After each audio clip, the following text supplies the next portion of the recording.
Livro de Atos. Capítulo 21. Depois de nos separarmos deles, embarcamos e navegamos diretamente para Cós. No dia seguinte fomos para Rhodes, e dali até Pátara. Encontrando um navio que ia fazer a travessia para a Fenícia, embarcamos nele e partimos. Depois de avistarmos Chipre e seguirmos rumo ao sul, navegamos para a Síria.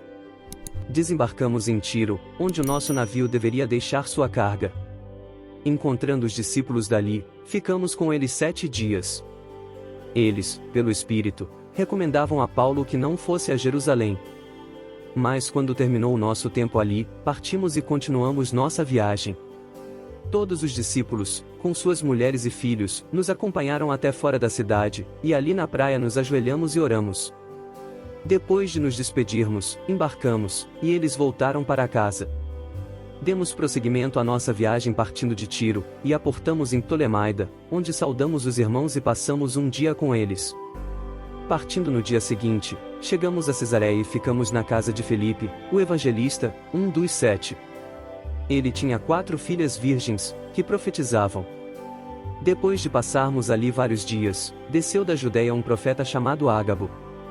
Vindo ao nosso encontro, tomou o cinto de Paulo e, amarrando as suas próprias mãos e pés, disse: Assim diz o Espírito Santo, desta maneira os judeus amarrarão o dono deste cinto em Jerusalém e o entregarão aos gentios. Quando ouvimos isso, nós e o povo dali rogamos a Paulo que não subisse para Jerusalém. Então Paulo respondeu: Por que vocês estão chorando e partindo o meu coração?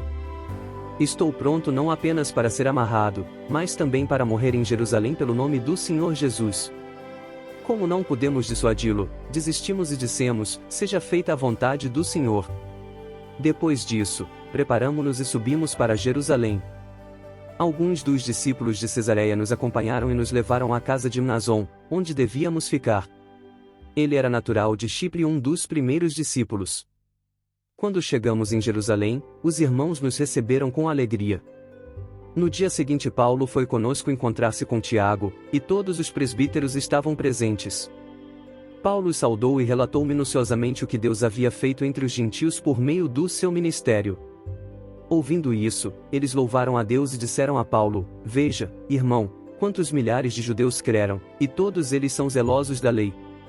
Eles foram informados de que você ensina a todos os judeus que vivem entre os gentios a se afastarem de Moisés, dizendo-lhes que não circuncidem seus filhos nem vivam de acordo com os nossos costumes. Que faremos? Certamente eles saberão que você chegou. Portanto, faça o que lhe dizemos. Estão conosco 4 homens que fizeram um voto. Participe com esses homens dos rituais de purificação e pague as despesas deles, para que rapem a cabeça. Então todos saberão que não é verdade o que falam de você, mas que você continua vivendo em obediência à lei. Quanto aos gentios convertidos, já lhes escrevemos a nossa decisão de que eles devem abster-se de comida sacrificada aos ídolos, do sangue, da carne de animais estrangulados e da imoralidade sexual. No dia seguinte Paulo tomou aqueles homens e purificou-se juntamente com eles. Depois foi ao templo para declarar o prazo do cumprimento dos dias da purificação e da oferta que seria feita individualmente em favor deles. Quando já estavam para terminar os 7 dias, alguns judeus da província da Ásia, vendo Paulo no templo, agitaram toda a multidão e o agarraram, gritando: Israelitas, ajudem-nos! Este é o homem que ensina a todos em toda parte contra o nosso povo, contra a nossa lei e contra este lugar. Além disso, ele fez entrar gregos no templo e profanou este santo lugar. Anteriormente eles haviam visto Efésio Trófimo na cidade com Paulo e julgaram que Paulo o tinha introduzido no templo. Toda a cidade ficou alvoroçada, e juntou-se uma multidão. Agarrando Paulo, arrastaram-no para fora do templo, e imediatamente as portas foram fechadas. Tentando eles matá-lo, chegaram notícias ao comandante das tropas romanas de que toda a cidade de Jerusalém estava em tumulto. Ele reuniu imediatamente alguns oficiais e soldados, e com eles correu para o meio da multidão. Quando viram o comandante e os seus soldados, pararam de espancar Paulo. O comandante chegou, prendeu e ordenou que ele fosse amarrado com 2 correntes. Então perguntou quem era ele e o que tinha feito. Alguns da multidão gritavam uma coisa, outros gritavam outra, não conseguindo saber ao certo o que havia acontecido. Por causa do tumulto, o comandante ordenou que Paulo fosse levado para a fortaleza. Quando chegou às escadas, a violência do povo era tão grande que ele precisou ser carregado pelos soldados. A multidão que o seguia continuava gritando: acaba com ele. Quando os soldados estavam para introduzir Paulo na fortaleza, ele perguntou ao comandante: posso dizer-te algo? Você fala grego? Perguntou ele. Não é você o egípcio que iniciou uma revolta e há algum tempo levou 4.000 assassinos para o deserto? Paulo respondeu: sou judeu, cidadão de Tarso, cidade importante da Cilícia. Permite-me falar ao povo. Tendo recebido permissão do comandante, Paulo levantou-se na escadaria e fez sinal à multidão. Quando todos fizeram silêncio, dirigiu-se a eles em aramaico. Capítulo 22. Irmãos e pais, ouçam agora a minha defesa. Quando ouviram que lhes falava em aramaico, ficaram em absoluto silêncio. Então Paulo disse: sou judeu, nascido em Tarso da Cilícia, mas criado nesta cidade. Fui instruído rigorosamente por Gamaliel na lei de nossos antepassados, sendo tão zeloso por Deus quanto qualquer de vocês hoje. Persegui os seguidores deste caminho até a morte, prendendo tanto homens como mulheres e lançando-os na prisão. Como podem testemunhar o sumo sacerdote e todo o conselho, de quem cheguei a obter cartas para seus irmãos em Damasco e fui até lá, a fim de trazer essas pessoas a Jerusalém como prisioneiras, para serem punidas. Por volta do meio-dia, eu me aproximava de Damasco, quando de repente uma forte luz vinda do céu brilhou ao meu redor. Caí por terra e ouvi uma voz que me dizia: Saulo, Saulo, por que você está me perseguindo? Então perguntei: quem és tu, Senhor? E ele respondeu: eu sou Jesus, o Nazareno, a quem você persegue. Os que me acompanhavam viram a luz, mas não entenderam a voz daquele que falava comigo. Assim perguntei: que devo fazer, Senhor? Disse o Senhor: levante-se, entre em Damasco, onde lhe será dito o que você deve fazer. Os que estavam comigo me levaram pela mão até Damasco, porque o resplendor da luz me deixará cego. Um homem chamado Ananias, piedoso segundo a lei e muito respeitado por todos os judeus que ali viviam, veio ver-me e, pondo-se junto a mim, disse: irmão Saulo, recupere a visão. Naquele mesmo instante pude vê-lo. Então ele disse: o Deus dos nossos antepassados o escolheu para conhecer a sua vontade, ver o justo e ouvir as palavras de sua boca. Você será testemunha dele a todos os homens, daquilo que viu e ouviu. E agora, que está esperando? Levante-se, seja batizado e lave os seus pecados, invocando o nome dele.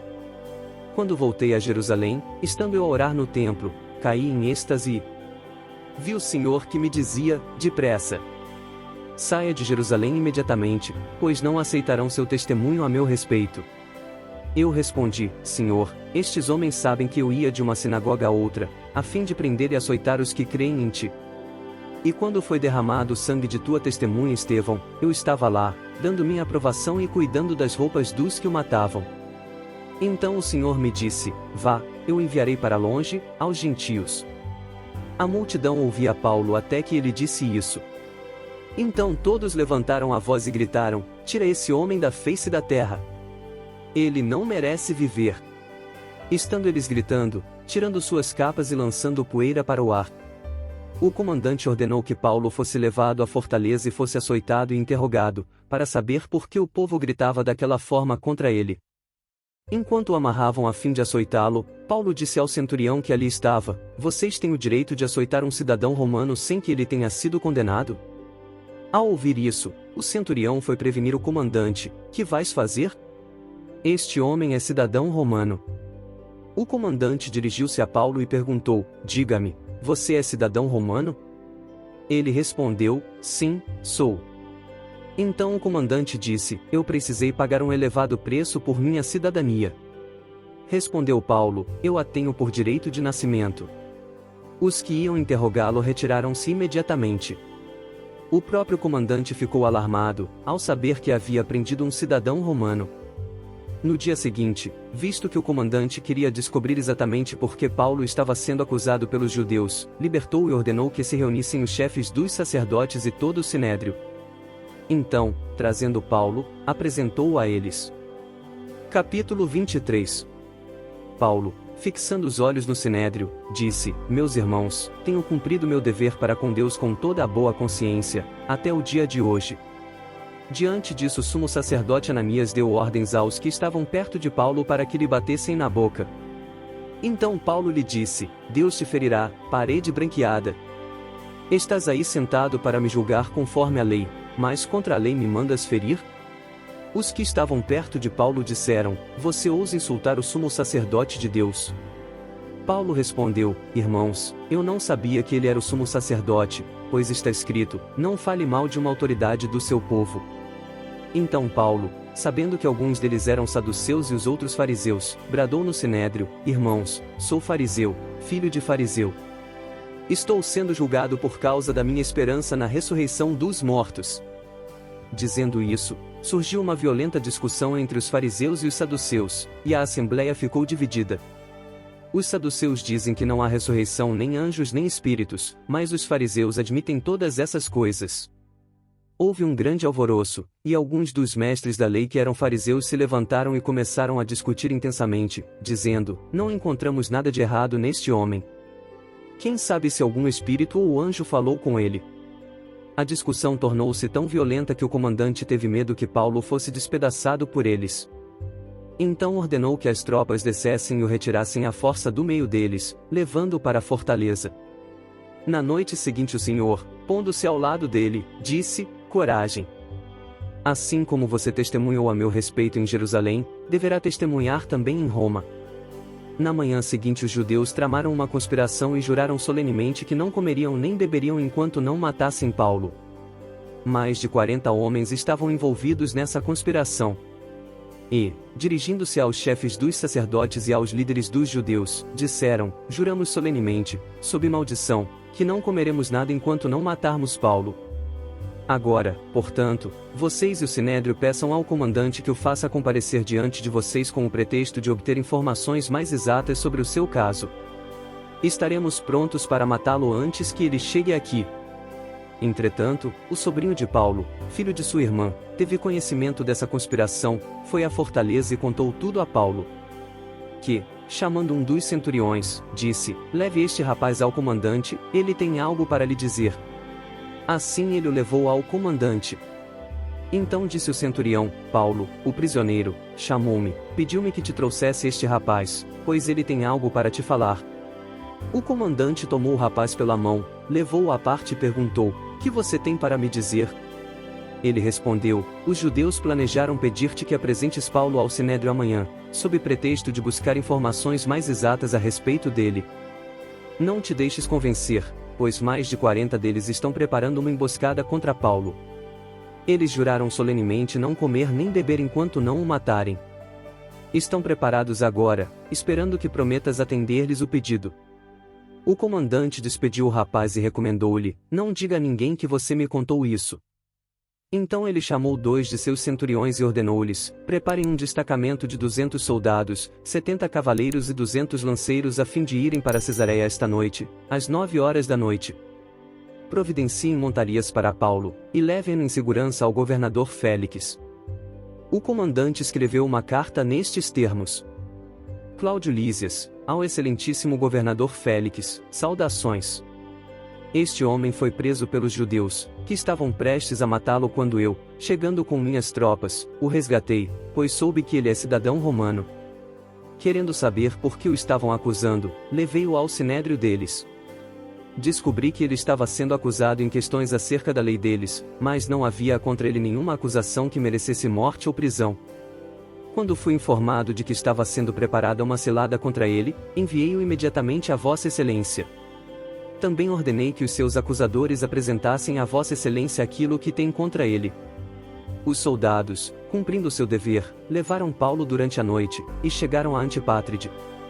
No dia seguinte deixaram a cavalaria prosseguir com ele, e voltaram para a fortaleza. Quando a cavalaria chegou a Cesareia, deu a carta ao governador e lhe entregou Paulo. O governador leu a carta e perguntou de que província era ele. Informado de que era da Cilícia, disse: Ouvirei seu caso quando os seus acusadores chegarem aqui. Então ordenou que Paulo fosse mantido sob custódia no palácio de Herodes. Capítulo 24. 5 dias depois, o sumo sacerdote Ananias desceu a Cesareia com alguns dos líderes dos judeus e um advogado chamado Tértulo, os quais apresentaram ao governador suas acusações contra Paulo.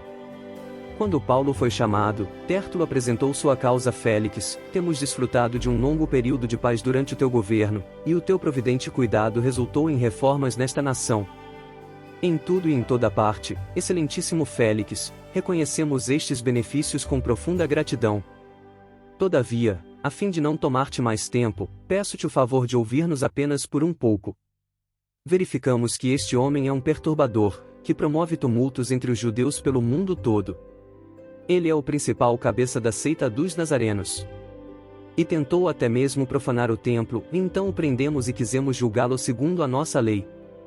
Mas o comandante Lísias interveio, e com muita força o arrebatou de nossas mãos e ordenou que os seus acusadores se apresentassem. Se tu mesmo o interrogares, poderás verificar a verdade a respeito de todas estas acusações que estamos fazendo contra ele. Os judeus confirmaram a acusação, garantindo que as afirmações eram verdadeiras. Quando o governador lhe deu sinal para que falasse, Paulo declarou: sei que há muitos anos tem sido juiz nesta nação, por isso, de bom grado faço minha defesa. Facilmente poderás verificar que há menos de 12 dias subi a Jerusalém para adorar a Deus. Meus acusadores não me encontraram discutindo com ninguém no templo, nem incitando uma multidão nas sinagogas ou em qualquer outro lugar na cidade. Nem tampouco podem provar-te as acusações que agora estão levantando contra mim.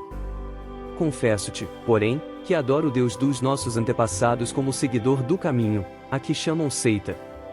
Creio em tudo que concorda com a lei e no que está escrito nos profetas. E tenho em Deus a mesma esperança desses homens, de que haverá ressurreição tanto de justos como de injustos. Por isso procuro sempre conservar minha consciência limpa diante de Deus e dos homens. Depois de estar ausente por vários anos, vim a Jerusalém para trazer esmolas ao meu povo e apresentar ofertas. Enquanto fazia isso, já cerimonialmente puro, encontraram-me no templo, sem envolver-me em nenhum ajuntamento ou tumulto. Mas há alguns judeus da província da Ásia que deveriam estar aqui diante de te apresentar acusações, se é que tem algo contra mim. Ou os que aqui se acham deveriam declarar que crime encontraram em mim quando fui levado perante o Sinédrio. A não ser que tenha sido este, quando me apresentei a eles, bradei: por causa da ressurreição dos mortos estou sendo julgado hoje diante de vocês. Então Félix, que tinha bom conhecimento do caminho, adiou a causa e disse: quando chegar o comandante Lísias, decidirei o caso de vocês. E ordenou ao centurião que mantivesse Paulo sob custódia, mas que lhe desse certa liberdade e permitisse que os seus amigos o servissem. Vários dias depois, Félix veio com Drúcila sua mulher, que era judia, mandou chamar Paulo e o ouviu falar sobre a fé em Cristo Jesus. Quando Paulo se pôs a discorrer acerca da justiça, do domínio próprio e do juízo vindouro, Félix teve medo e disse: basta, por enquanto. Pode sair. Quando achar conveniente, mandarei chamá-lo de novo. Ao mesmo tempo esperava que Paulo lhe oferecesse algum dinheiro, pelo que mandava buscá-lo frequentemente e conversava com ele.